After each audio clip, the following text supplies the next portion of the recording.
बाज़ दफ़ा नहीं माफ़ होता यार। मैं अक्सर व बेशतर ये बात किया करता हूँ और ये बात कहता हूँ कि आप माफ़ कर दिया करें। बदला लेने का सबसे बड़ा तरीका ये है कि आप माफ़ कर दें। लेकिन कुछ तकलीफ़ें ऐसी होती हैं जो इंसान अपने सीने से लगाए रखना चाहता है। कुछ दुख ऐसे होते हैं जो इंसान चाहता है कि उसके सीने में मौजूद रहें, उसके दिल में धड़कन की तरह मौजूद रहें। यानी एक शख्स को जैसे आपने दिन रात सोचा होता है, एक शख्स को जैसे आपने मिलने के लिए जाने क्या क्या किया होता है, जैसे आपने पाने के लिए जाने क्या क्या खोया होता है। वो शख्स जब सामने होता है तो वो फिर आपका नहीं होता, या सामने हो तो आपका होता है और आंख से ओझल हो जाए तो फिर आपका नहीं होता।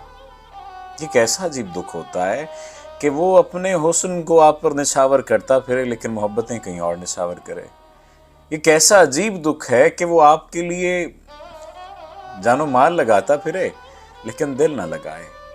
ये कैसा अजीब दुख है कि वो मोहब्बतें किसी और से करे, ख्वाब और ख्याल किसी और के करे, देखे और बातें आपसे करे, आपको यकीन दिलाए कि आप उसकी ज़िंदगी में कुछ नया लेकर आए हैं, कुछ नया करने के लिए आए हैं और फिर आपके साथ मौजूद ना हो।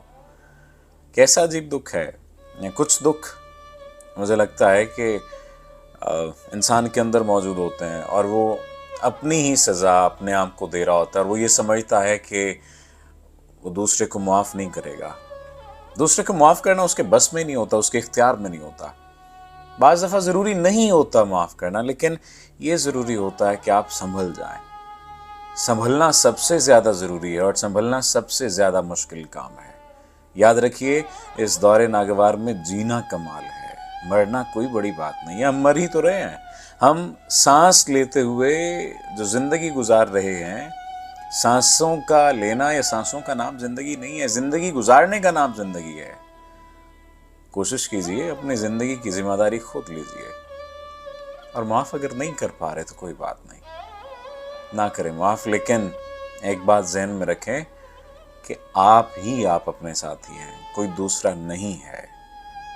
और अगर कोई दूसरा होगा भी तो उसका कोई ना कोई मतलब वाबस्ता होगा आपसे।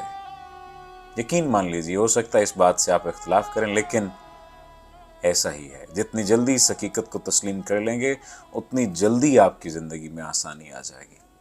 अपना बड़ा ख्याल रखिए।